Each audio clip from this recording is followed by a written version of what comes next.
folks and artichokes, welcome to another episode of Adventures with Edu-Katie. Today we're talking about natural resources and how to conserve them. So you might be thinking, what are the natural resources? One of them is air, water, oil, black gold, Texas tea, coal, and natural gas. Metal! So one way that you can conserve air is actually by planting native species of plants. So today we're here at the Shadow Creek Ranch Nature Trail, which is managed by the Natural Resources Division of the City of Pearland, which I'm a part of. But we've planted lots of wetland species and lots of coastal tallgrass prairie grasses because they're actually better at carbon sink than trees are. So carbon sink is how plants and different things put carbon back into the earth after taking it out of the atmosphere. Now, when we breathe, we're constantly exhaling carbon dioxide, and our cars are spewing out carbon dioxide among other gases. And having these native plants here in our city in Pearland actually helps to remove those toxins from the air and give us healthier air to breathe. So by planting native plants, you can actually help with making the air healthier. Water is, of course, another natural resource that we have here on Earth, but many times water is overlooked in certain areas and really focused on in others, like creeks, of course, the ocean. We really focus on those, but one that's overlooked is wetland systems. So behind me here at the Shadow Creek Ranch Nature Trail, we've got a renaturalized wetland habitat.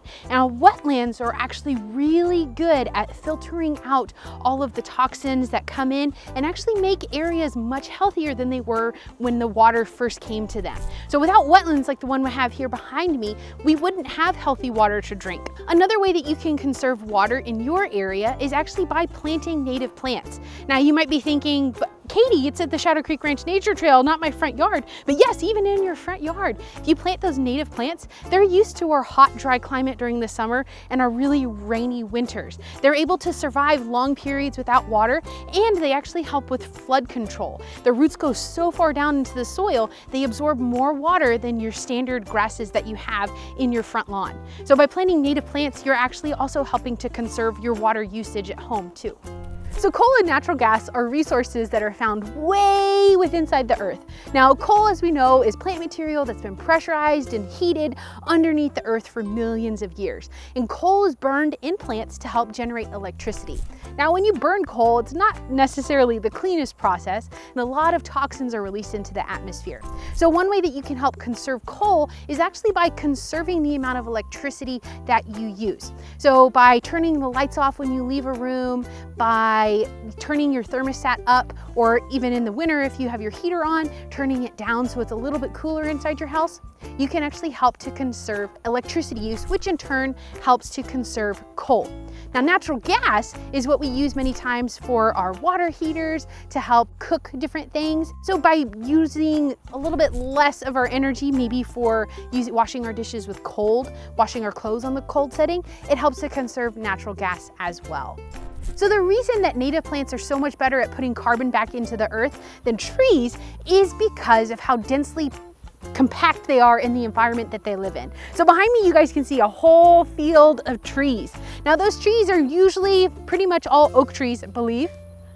Yep, looks like a bunch of oak trees. So with all those oak trees, over time, those trees are going to get huge and require a lot of space for the roots to stretch out underground for them to stay healthy. Now, with native prairie plants, they can all live right on top of each other because that's what they're designed to do. So they can fit more plants that are going to be removing more carbon from the atmosphere and putting it back into the earth in a smaller amount of area. So without those native plants, without native prairies, we aren't able to remove as much carbon from the atmosphere. So trees are great, but native plants are better. So of course we know that oil is a natural resource, and we put oil in our cars every single day in the form of gasoline. We put it in our engines to help them run a little bit smoother. So one way that you can conserve oil is by carpooling. Today's episode was actually filmed via carpool. We all rode together to make sure we're not using as much gasoline.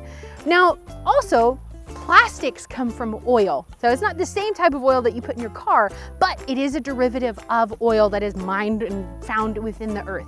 So another way that you can conserve oil is by reducing the amount of plastic you use. Yes, plastic can be recycled, but it's actually better if you just reduce the amount that you use in the first place, because it has a shelf life. You can't recycle it all the time. You can't recycle it forever. At some point, it does have to be just thrown away in a landfill.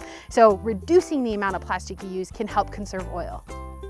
Now, metals, of course, are our final natural resource that we can conserve. And you might be thinking, Katie, I don't work with metal for a living. I can't conserve it. But you can. You might drink from an aluminum can to have your carbonated beverage at lunchtime, or maybe with dinner. You can recycle that. And what's really great about aluminum is it can be 100% recycled every single time. So the aluminum that's used can be used over and over and over and over and over again. It never stops.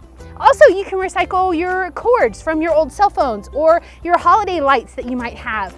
You can recycle those and help to put that metal back into use for other things. And one thing that we use every single day, and we don't really think about having metal in it, is actually our cell phone.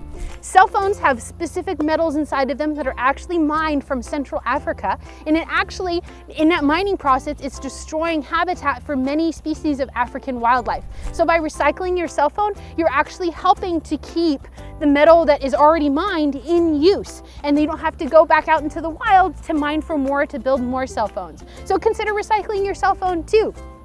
So those are just a few ways that you can help to conserve resources. And you know what? Making a healthy planet is all fun and games.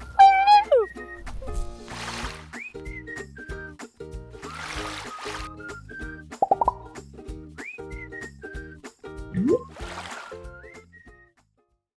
Oh God. My leg's in the hole. You know, as a kid, this doesn't hurt, but as an adult, whew. Oh man. Ouch. Stuck the landing, 10 points.